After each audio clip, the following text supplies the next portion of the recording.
Salut Geoffrey. Salut David.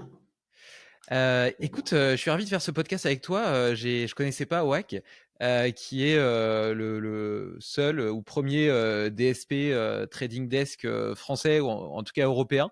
On a plutôt tendance à parler de DV360, de Xander, etc. Enfin des géants américains. Donc c'est assez chouette d'avoir un représentant bleu, blanc, rouge. Est-ce que tu peux commencer par te présenter, nous raconter un petit peu ce que tu fais? Ouais, alors déjà merci pour l'invitation, je suis ravi de pouvoir discuter avec toi ce matin. Et puis félicitations aussi pour tout ce que tu fais avec Brand Story. Je suis de manière assez assidue les différents épisodes et les invités, donc c'est plutôt chouette et je suis ravi de pouvoir faire partie du casting. Donc si je dois me présenter, je suis Geoffrey Fossier, je suis Chief Marketing Officer de Hawk, donc on dit Hawk en effet, depuis à peu près un peu moins de 2 ans maintenant.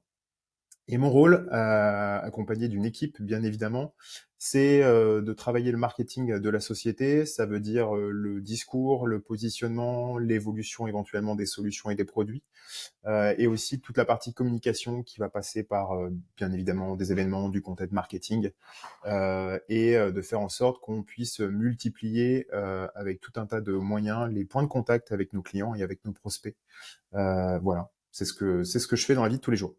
Ça existe depuis longtemps? Ok.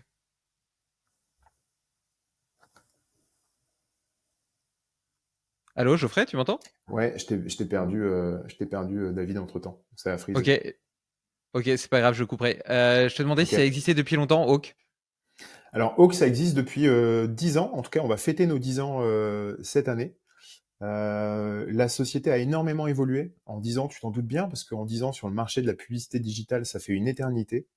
Je vais pas forcément reprendre toutes les étapes de l'évolution de la société, mais en tout cas, la société s'est lancée il y a 10 ans sur un parti pris qui était plutôt sur le mobile, donc plutôt sur le smartphone, avec un parti pris très créatif et avec la volonté de proposer aux clients, agences médias et aux annonceurs, de, euh, de diffuser leurs campagnes publicitaires à travers l'intermédiaire notamment de formats qui étaient extrêmement créatifs.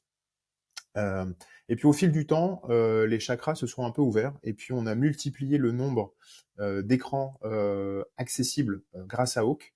Et aujourd'hui, on est capable, on est une véritable plateforme omnicanal en effet, comme tu l'as cité en préambule, et on est capable finalement aujourd'hui pour le compte de nos clients d'aller adresser bien évidemment autant le mobile, la tablette, le desktop, et puis tous ces nouveaux écrans qu'on a aussi greffé à nos solutions, avec notamment l'audio digital, le digital out of home, tout ce qui est donc affichage urbain et non urbain digital, tout ce qui va être aussi télé, avec la télé connectée et la télé segmentée, et puis tout ce qui va être aussi in-gaming, qu'on a pris depuis maintenant quelques mois et qui intéresse énormément nos clients. Voilà. On va revenir de toute façon sur cet aspect omnicanal et notamment la cohérence qui peut exister entre tous ces supports pour essayer d'avoir justement raconter une histoire, tu vois, et que ce soit pas simplement plein d'activations isolées les unes des autres, mais qui ait une stratégie globale. Mais si tu as l'habitude d'écouter les podcasts, tu sais que j'aime bien demander ce qui t'a donné envie de travailler dans la pub. Est-ce que tu pourrais Ouais, nous raconter comment est-ce que tu as démarré? Est-ce que, comme ouais. beaucoup, tu as fait un stage par hasard et puis au final, les gros chiffres t'ont plu, alors t'es resté Alors, je vais faire à moitié la réponse, comme tout le monde. C'est-à-dire que je suis arrivé dans la publicité digitale un peu par hasard, mais je suis pas arrivé dans le digital par hasard. En fait, j'y suis arrivé plutôt par passion et par envie. En 2009-2010, j'ai eu la chance d'intégrer et de combiner deux passions, donc en effet le digital et la musique. J'ai commencé dans une société qui existe toujours, qui s'appelle Goom Radio, qui était peut-être un peu avant-gardiste pour son époque, qui potentiellement marcherait très bien aujourd'hui, qui était un petit peu l'équivalent d'un canal sat appliqué à la radio, donc qui avait la proposition de valeur d'un bouquet de radios numériques. Donc on avait la chance d'avoir une vingtaine, une trentaine de radios qui étaient des radios thématiques autour de styles musicaux, et puis des radios aussi pour des marques qui reprenaient l'identité de certaines marques comme SFR, le Crédit Mutuel, la SNCF, etc., etc. Donc j'ai passé quasiment 2 ans là-bas, une expérience incroyable. Ça m'a appris pas mal de choses. Et puis ensuite, j'ai eu l'opportunité de rentrer un peu plus dans le marché publicitaire, notamment chez Immedia Advertising, que certains connaissent peut-être, les plus jeunes certainement pas.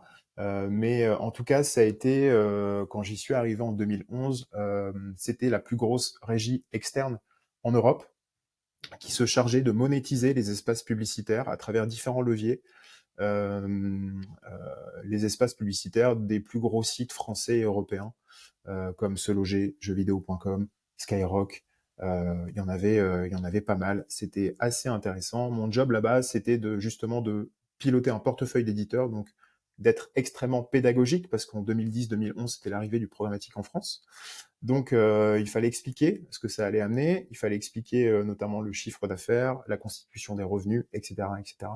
J'ai passé 2 ans et demi là-bas avec une expérience incroyable, encore une fois, à apprendre justement ce marché publicitaire, à apprendre les codes, à apprendre tous les acronymes, etc., etc.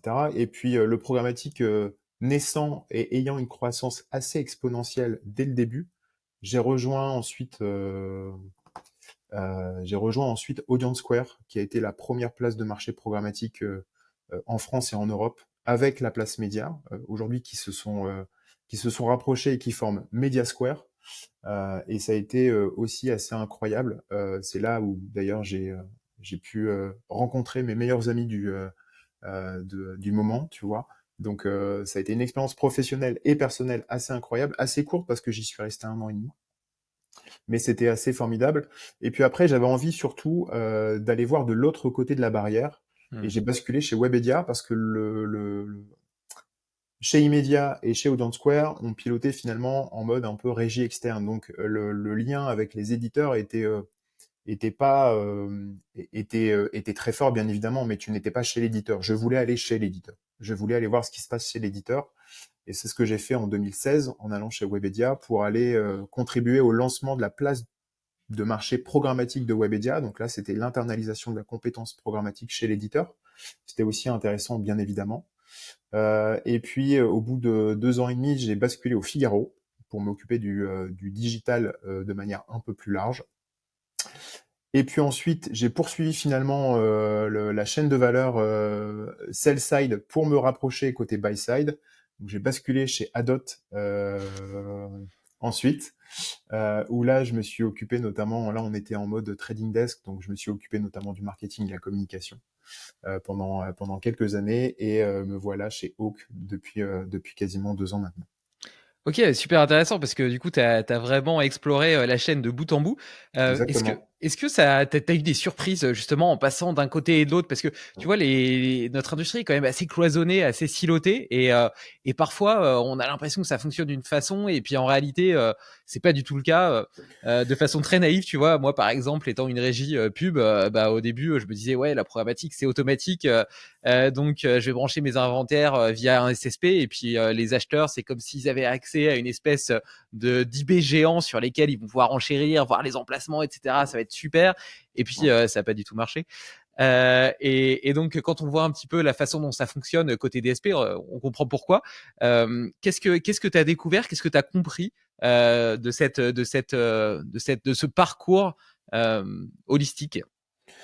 Alors, si je dois rapidement regarder un petit peu les différentes expériences que j'ai pu te citer, l'un des points les plus marquants là à chaud, c'est la différence d'agilité entre les sociétés.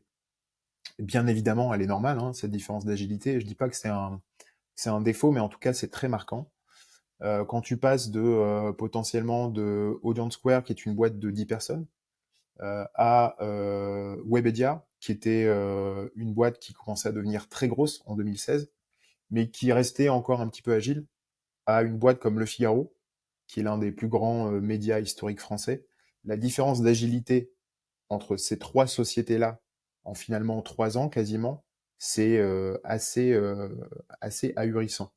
C'est surtout ça qui m'a marqué, cette différence d'agilité, de processisation des décisions, de hiérarchisation, etc., etc. C'est l'un des faits marquants que je vais garder en tête.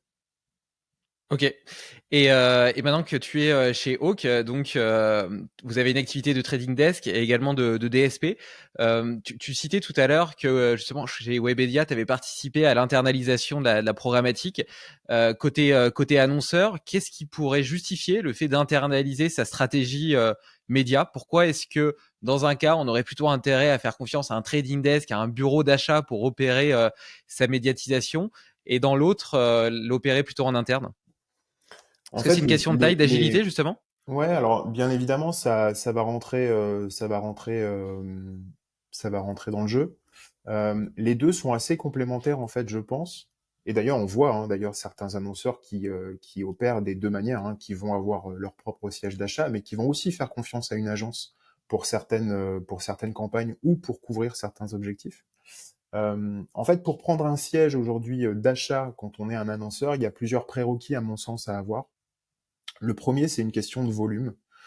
Si on a un annonceur avec un volume de dépenses assez faible, finalement, en termes de rentabilité, ça sera assez mince. Parce que, comme tu l'as dit, le programmatique, c'est pas automatique. Le programmatique, bien évidemment, c'est l'opérationnel, c'est l'achat qui se fait de manière automatique, mais tout ce qui vient avant l'achat et tout ce qui se fait plutôt après, il y a des hommes derrière.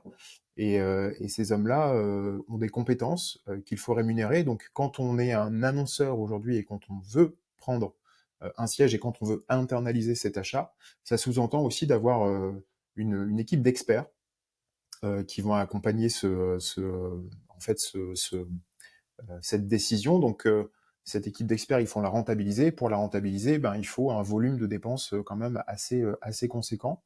Le deuxième point, à mon sens, c'est ce côté aussi international qui va un peu de pair avec le volume de dépenses, bien évidemment, mais je pense que l'internalisation, elle va aussi de pair avec un côté international. Et c'est tout l'avantage aussi du programmatique, c'est que ça vient finalement un peu gommer les différentes barrières et notamment les frontières qu'on peut avoir entre les pays et d'avoir la capacité avec un seul outil d'aller acheter des inventaires dans tous les pays, dans toutes les zones du monde. C'est bien évidemment aussi un avantage lorsqu'on a une position en tant que communicant international de pouvoir justement utiliser cette fonction-là. Et ensuite, pour faire le parallèle sur la partie un peu plus trading desk, là où c'est assez intéressant pour les marques, c'est ce côté un peu clé en main qui va être assez valorisant et valorisé, de dire vous avez un objectif, on est capable de le comprendre, on est capable d'y répondre avec une solution ou avec des solutions qui sont adaptées, et en plus de ça, on va vous garantir les performances. Ce qui finalement vient compléter un peu ce qu'on disait avec le premier cas, celui de l'internalisation, où quand je suis un annonceur aujourd'hui, je vais prendre les clés d'une machine DSP, peu importe de quelle machine on parle, on a peu de chances d'avoir des garanties d'atteinte de performance. La garantie, elle est intrinsèquement liée finalement au métier de trader qui va être derrière la machine et qui va piloter la campagne, qui va faire son média plan, qui va l'optimiser, etc., etc. Lorsqu'on passe en modèle de trading desk, on va être capable d'aller apporter des garanties sur tout un tas de KPI, que ça soit de la couverture sur cible, que ça soit de la visibilité, que ça soit de la complétion, que ça soit des visites en magasin, etc., etc. Donc c'est deux modèles complètement complémentaires qui vont finalement répondre aussi à des objectifs parfois différents. Quoi qu'il en soit, tu mets bien en avant l'expertise, l'importance du métier de trader, qui soit internalisé via une équipe d'experts créée par la marque, par l'annonceur, ou bien sous-traité à un trading desk. Et on comprend bien, tu vois, la programmatique aujourd'hui, elle permet d'acheter tout et n'importe quoi. Tu l'as cité avec la diversité des produits qu'on peut acheter via Hawk. T'as des supports de diffusion qui sont pléthoriques et qui permet justement de dessiner une campagne et des campagnes omnicanal où on va avoir un chemin et toucher des utilisateurs potentiellement les mêmes ou des utilisateurs différents à différents endroits de la chaîne. Avoir aussi du coup une récurrence qui permet potentiellement d'améliorer la mémorisation, de favoriser l'attention. Tu vois, c'était avec François Liénard dont je discutais de cette question de l'attention. Aujourd'hui, c'est très difficile de mesurer l'attention. Par contre, on peut essayer de deviner le nombre de points d'interaction avec un contact dont on a besoin pour qu'il ait vu de façon certaine la marque et qu'ils s'en souviennent. Et donc, ça, on peut y arriver justement en étant sur plein de supports. Comment est-ce que tu dessines, comment est-ce que tu fais en sorte que ces supports se complètent les uns les autres dans une stratégie globale, là où par le passé, c'était quand même, je reviens à cette histoire de silo, chaque support était la chasse gardée d'une expertise, d'une entité spécifique, et il n'y avait pas forcément de synergie entre. Alors, ce qui est intéressant aujourd'hui avec ce côté omnicanal, c'est justement, comme tu le dis à juste titre, c'est qu'on peut scénariser un véritable parcours d'achat consommateur. Aujourd'hui, si on fait le parallèle avec justement nos propres comportements de consommation, aujourd'hui, 80% de la population est omnicanal dans son comportement d'achat. On va commencer, et peu importe le produit, alors peut-être un peu moins pour des produits alimentaires ou des produits CPG, mais je vais prendre l'exemple d'une voiture. On va regarder potentiellement un test à la télévision. On va aller farfouiller et aller poncer le sujet plutôt sur son téléphone, aller regarder, continuer à regarder des vidéos, notamment sur Internet avec le laptop. On va potentiellement avoir une publicité Drive to Store sur son mobile pour ensuite aller en concession. Donc en fait, le parcours d'achat aujourd'hui, il est de plus en plus omnicanal de par cette pluralité et cette diversité d'écrans qu'on a à disposition. Et aujourd'hui, c'est ce qu'on est capable aujourd'hui de proposer, d'essayer de combiner en fait les différents écrans pour couvrir l'intégralité du parcours d'achat d'un consommateur quand on est finalement une marque. D'aller commencer avec des médias qui sont très up funnel, qui vont travailler plutôt en effet de la notoriété, des indicateurs de brand lift, donc des médias plutôt qui vont être one to many. Alors, on peut penser au digital out of home, par exemple, qui va être celui par excellence. On peut penser à la télévision, très branding aussi. Et puis ensuite, on peut basculer sur de l'audio pour aller travailler la considération. L'audio avec ce caractère extrêmement intime est très efficace dans cette étape en fait du parcours d'achat. Et ensuite, on peut rentrer dans des logiques un peu plus héroïstes et basculer sur du desktop ou sur du mobile avec des formats Drive to Store pour finalement prendre par la main les audiences et les amener jusqu'en magasin, jusqu'au dernier mètre finalement avant l'entrée du magasin. Donc ça, c'est vraiment l'un des avantages de cette omnicanalité, c'est que elle apporte la capacité à rentrer dans des considérations de scénarisation publicitaire qui sont extrêmement intéressantes et qui sont, outre le fait d'être intéressantes, extrêmement efficaces. Euh, Chez Oak, on a la capacité de pouvoir le mesurer. Et aujourd'hui, on est déjà en mesure de dire que, en effet, une campagne qui va combiner plusieurs écrans, à partir du moment où on va associer un deuxième écran dans une campagne de communication, on va gagner de l'efficacité. Alors ça dépend bien évidemment des écrans, ça dépend des formats, ça dépend de tout un tas de variables, mais on sait déjà que lorsqu'on va combiner deux écrans, on va gagner de l'efficacité. Et justement, comment est-ce que tu le mesures? Parce que chaque support a un petit peu ses KPI REN. Tu vois, en vidéo, on va parler de VTR et de viewability. Sur des campagnes perf, on va plutôt être sur du CTR, des taux de conversion, etc. Oui, Il y a vraiment, et puis en plus, même au sein d'un même facteur, d'une même KPI, il va y avoir plusieurs normes. Tu vois, t'as la norme IAB, t'as le VTR, par exemple, en vidéo, c'est sur du 30 secondes. Sur de l'audio, ça sera peut-être différent. Comment est-ce que tu oui. arrives à réconcilier, même sur la TV, entre la TV linéaire et la TV digitale, on va pas être sur les mêmes facteurs d'achat. Comment est-ce que tu arrives à unifier un petit peu toutes ces données et pour avoir une vision un petit peu d'ensemble de la pertinence et de la complémentarité justement des différents supports que tu auras activés dans ta campagne omnicanal? Alors, comme tu l'as dit, les KPI médias, nous, on les pilote au jour le jour, hein, bien évidemment, durant la campagne pour optimiser et pour atteindre ces KPI médias-là, qui sont les objectifs, on va dire, de l'annonceur et du client.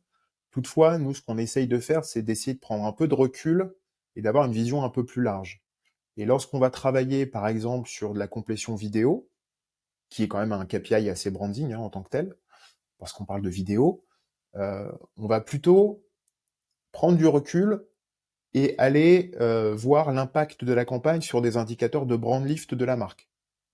Typiquement, est-ce que cette campagne, avec ce ton de complétion vidéo, a permis d'avoir un impact significatif sur la mémorisation, sur la considération, sur la perception, sur l'intention d'achat?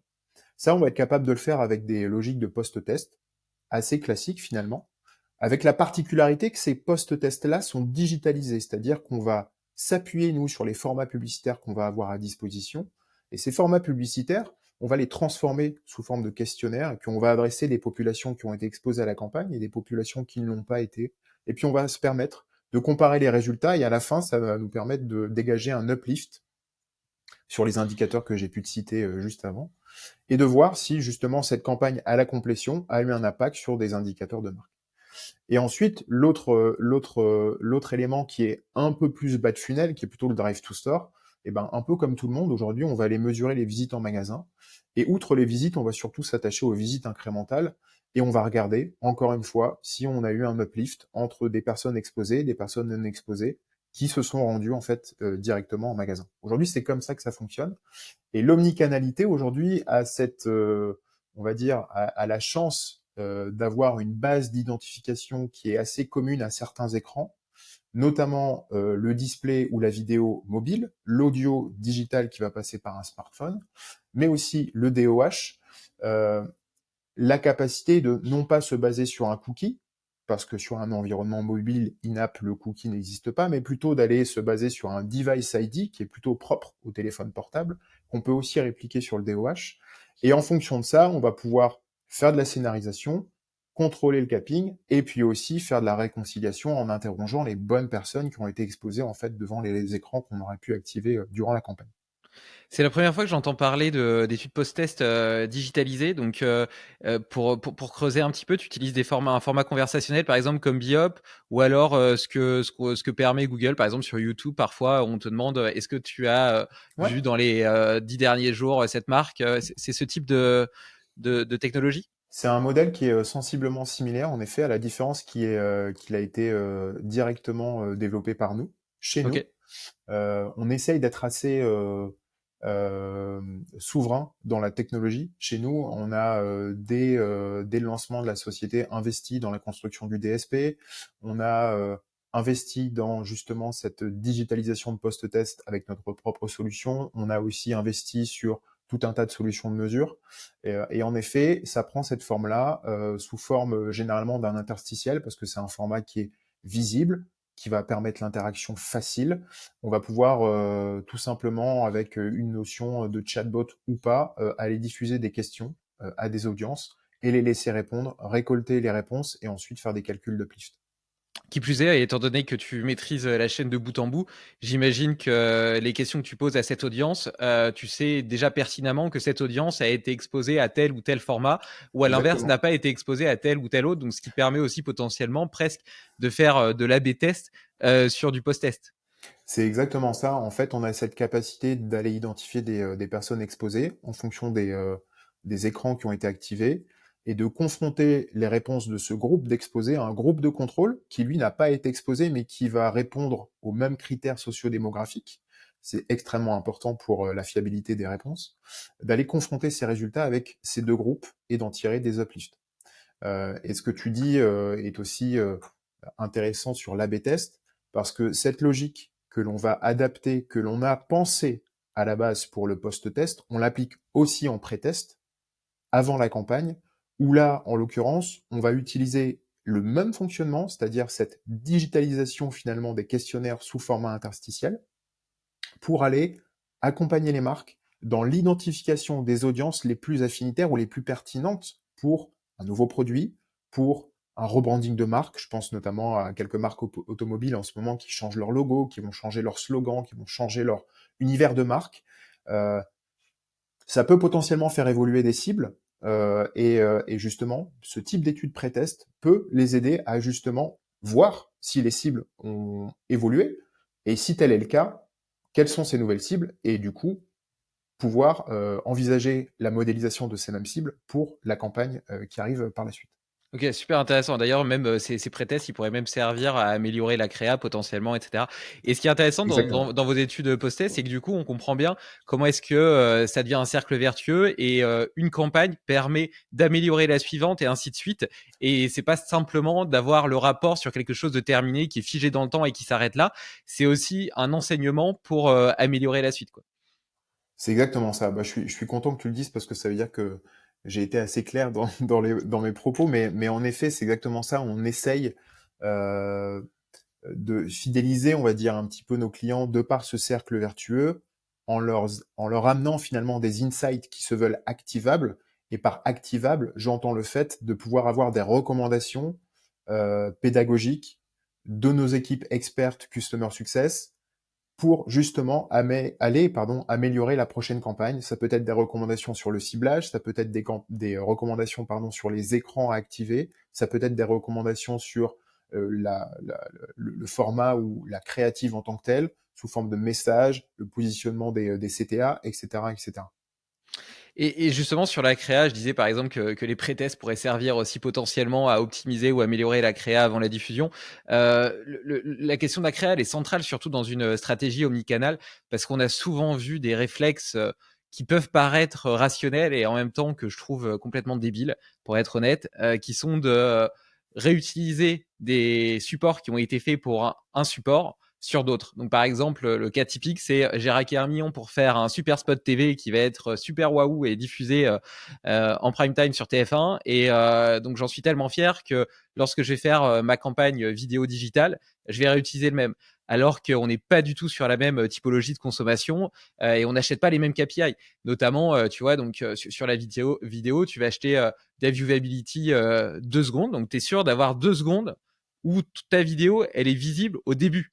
Et souvent, ces spots-là, ils montent la marque à la fin, ce qui Hmm. est complètement con. Souvent, c'est trop long, c'est pas non plus adapté à du son off, alors qu'il y a plein de gens qui consomment du contenu vidéo sur Internet avec le son off parce qu'ils le consomment dans des transports en commun, etc. Enfin bref, il y a une inéquation de la créa avec le support de diffusion qui est vraiment dommageable. Tout ça parce que la marque se dit qu'elle a payé trop cher son spot TV pour s'en priver sur d'autres supports. Et là, tu parlais par exemple de l'audio, j'en ai parlé avec Thomas Lombert et notamment avec le Osdroid, qui est un format à la limite entre le pré-roll et l'influence marketing parce qu'il permet de gagner la légitimité de l'hôte du podcast, la légitimité transférée, et donc il y a ce côté intimiste un petit peu comme tu le disais. Donc voilà, donc on voit bien que chaque support, chaque environnement de diffusion a ses propres spécificités et particularités et que la créa devrait être adaptée en fonction de ça. Est-ce que tu penses que aujourd'hui on est prêt à répondre à cette diversité de formats, de supports, de créa pour être vraiment efficace et pertinent à chaque étape de ce chemin que tu présentais? Alors c'est une bonne question et je bois tes paroles. Tu prêches un convaincu dans tout ce que tu viens de dire. Je ne sais pas si les marques sont mécaniquement toutes prêtes à le faire, parce que comme tu le dis, je pense qu'elles vont considérer potentiellement une bonne partie d'un budget marketing sur la création d'une copie vidéo qui va potentiellement coûter plusieurs millions d'euros. Et du coup, il reste peut-être un peu moins d'argent pour faire des déclinaisons, mais ceci dit, je pense que c'est clairement notre job, en tant que partenaire des agences et des annonceurs, de faire en sorte que ce travail soit finalement assez fluide et soit réalisé peut-être par nous. Et aujourd'hui, c'est notre parti pris, par exemple chez Hawk, euh, de réceptionner une copie vidéo, qui va être une copie 30 secondes télé. C'est pas la meilleure configuration, mais c'est à nous de faire en sorte, grâce à notre studio, que cette campagne, que cette copie vidéo soit en fait adaptée et déclinée avec les spécificités et les caractéristiques de tous les écrans qui ont été choisis par la marque dans son plan média. À nous d'essayer de la réduire sur un format de 15 secondes ou un format de 10 secondes. À nous d'essayer de la mettre sur un format vertical pour le mobile ou pour le DOH. À nous d'essayer, quand on peut le faire, alors c'est pas facile bien évidemment, de la transposer sur un spot audio par exemple. Sur les marques automobiles, ça peut potentiellement être un peu plus simple avec les bruits de motorisation, etc., etc. Mais voilà, je pense que les marques n'ont peut-être pas encore saisi toute la complexité des spécificités de chaque écran et de chaque usage par écran. Mais par contre, nous, c'est notre métier. Et aujourd'hui, on se doit de leur apporter toutes les solutions pour les aider justement dans cette déclinaison par écran. Ok, et tu dis c'est notre métier et vous êtes une boîte française, c'est quand même assez rare pour être souligné. Quel avantage il pourrait y avoir justement à bosser avec une structure, une solution française, européenne, souveraine, entre guillemets, plutôt qu'un des géants américains dont on a l'habitude, DV360, The Trade Desk, Ouais. etc. Alors la première chose, la première clé de réponse, elle est dans ta question, c'est-à-dire qu'on est français et aujourd'hui on est aussi ravis, nous, de voir nos clients, les agences médias du marché français, même si potentiellement leurs origines ne sont pas françaises. On est ravis de voir les bureaux français euh, porter le discours du favoritisme français, de l'entraide française, qui peut-être est montée d'un cran après le Covid. Et on est ravis finalement de voir les clients et les agences médias du marché français porter ce discours-là. Euh, le deuxième point, qui est aussi clé et essentiel, c'est la proximité. Cette proximité, elle va forcément être liée avec un autre point qui est le support.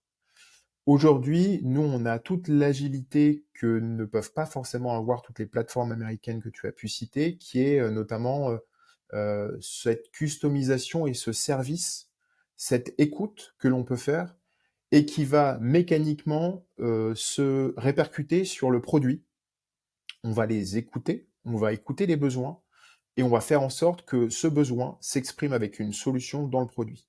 Ça soit sur la partie DSP et sur la partie véritablement outils d'achat, où on va potentiellement faire en sorte de leur amener des solutions. On l'a déjà fait avec certaines agences pour monter des solutions propres pour leurs propres besoins, ou que ça soit sur la partie training desk en montant des solutions spécifiques. Ça dépend bien évidemment. Je vais te dire une bêtise, en tout cas je vais prendre un exemple, c'est leur donner accès à un inventaire exclusif ou inédit, débloquer l'achat sur telle ou telle marque média, par exemple. Donc il y a ce côté véritablement de proximité et d'écoute qui aujourd'hui n'est pas forcément le fort des autres plateformes américaines concurrentes parce que le marché français pour eux n'est pas forcément un marché prioritaire, parce que les niveaux d'investissement, même s'ils sont colossaux à l'échelle globale, mondiale, à l'échelle de la France, sont assez petits. Et en fait, nous, on est là en parallèle. On est là pour les écouter et on est là pour faire en sorte que le produit puisse évoluer en fonction des besoins des clients et du marché. Et puis en plus de quoi, je t'en parlais un petit peu avant de démarrer l'enregistrement, mais on a vu la position de la CNIL vis-à-vis d'Analytics et on peut imaginer que le fait d'utiliser de la data et d'importer des datas sur DV360 par exemple pourrait à terme poser des problèmes au regard du RGPD et puis et du coup favoriser par, par effet collatéral les attaques françaises ou Ouais, en tout cas exactement. européennes. Exactement. Alors nous, on a la chance, depuis la création de la société, comme je l'ai dit à l'instant, la société a été lancée sur un parti pris qui était plutôt celui du mobile. Donc très rapidement, en fait, finalement, le cookie n'a pas été une option chez nous.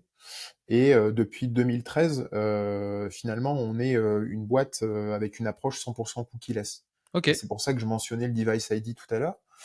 Et aujourd'hui, on est ravi d'avoir pris ce parti pris-là dès le lancement de la société parce qu'aujourd'hui, ça devient un des socles d'identification pour l'omnicanal, en tout cas pour certains écrans de l'omnicanalité, à savoir notamment le mobile, qu'il soit display, vidéo ou audio, et aussi le DOH par exemple. Ouais, super intéressant. Et comment est-ce que tu vois justement tout ça évoluer dans les années à venir? Quelle est ta vision un peu de l'avenir de la publicité? Alors moi j'avais trois tendances en tête. La première, on en a déjà pas mal parlé, c'est celle de l'omnicanalité. Je pense que c'est une vérité aujourd'hui qui va s'affirmer de plus en plus dans les mois et dans les années qui arrivent. Je pense qu'aujourd'hui, une campagne publicitaire doit vivre sur plusieurs écrans. Pour toutes les raisons qu'on a pu citer auparavant, c'est-à-dire que la combinaison des écrans permet de raconter des histoires, la combinaison des écrans permet d'apporter de l'efficacité, la combinaison des écrans permet de faire évoluer les messages, d'être extrêmement aussi créatif, de pouvoir parsemer finalement le quotidien des Français à chaque moment fort, du lever jusqu'au coucher finalement. C'est un peu l'histoire qu'on raconte. Aujourd'hui, on est là pour aider les marques à saisir chaque opportunité de communication dans l'intégralité de la journée d'un consommateur. Donc cette omnicanalité aujourd'hui, elle va forcément devenir une norme, à mon sens, dans les mois et dans les années qui arrivent. La deuxième tendance que je note, c'est ce côté mesurable et la mesurabilité nécessaire aujourd'hui des dispositifs.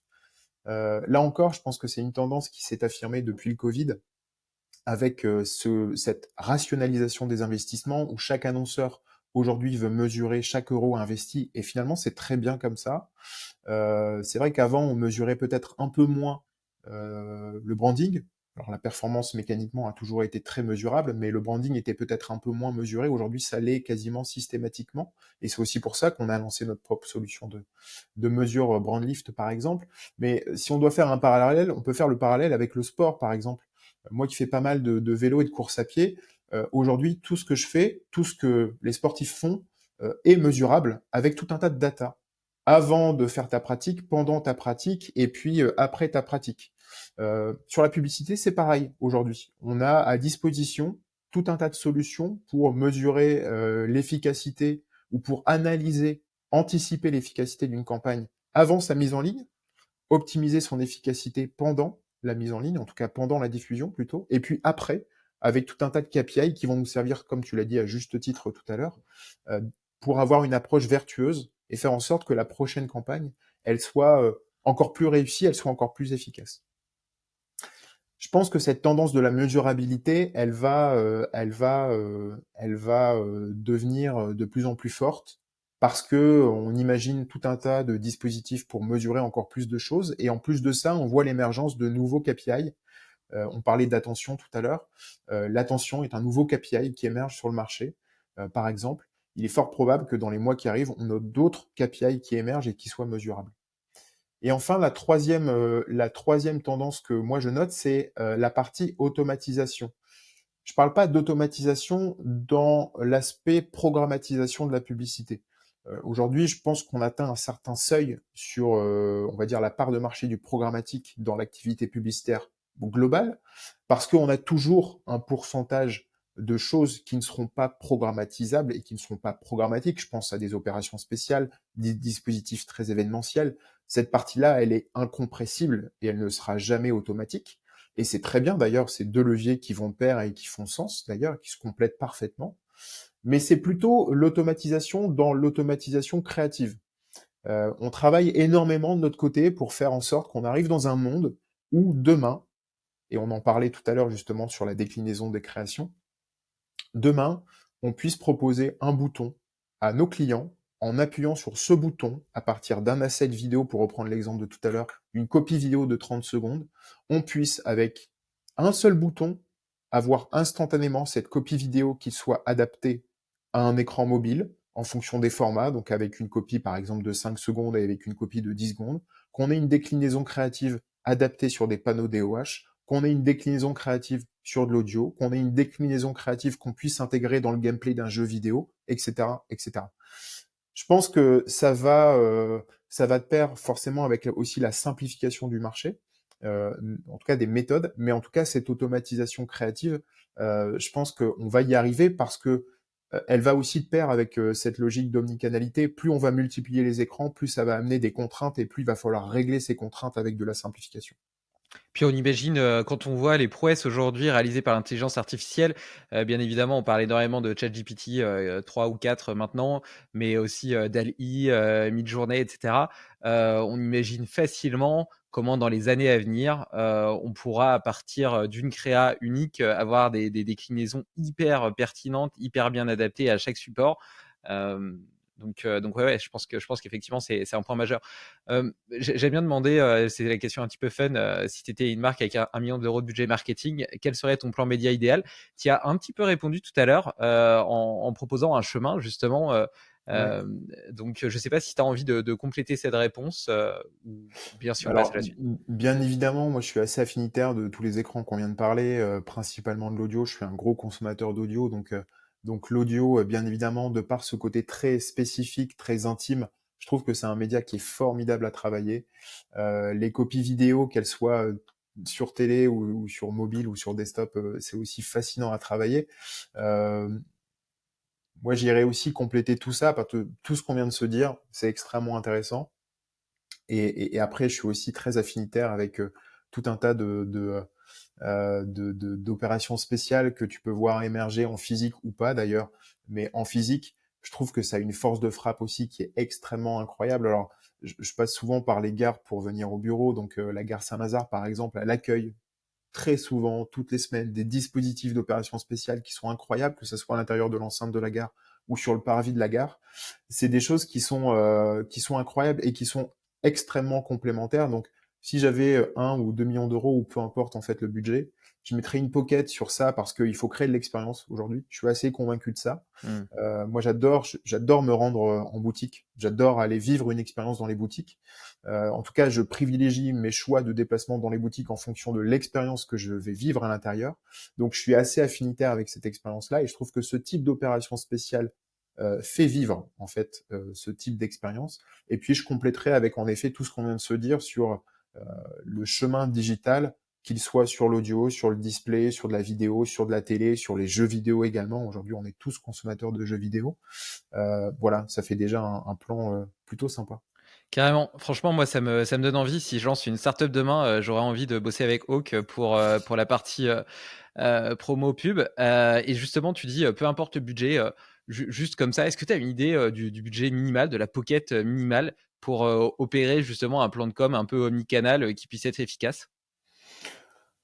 Il n'y a pas forcément de budget minimal en soi. Après, tout est relatif avec finalement tes objectifs à la fin et ta volonté d'atteindre l'objectif à la fin. C'est sûr que si tu veux avoir une couverture sur cible extrêmement forte, ben, si tu vas mettre entre 10 et 20 000 euros, ça va être un peu compliqué. Mais en tout cas, sur des budgets qui vont être autour de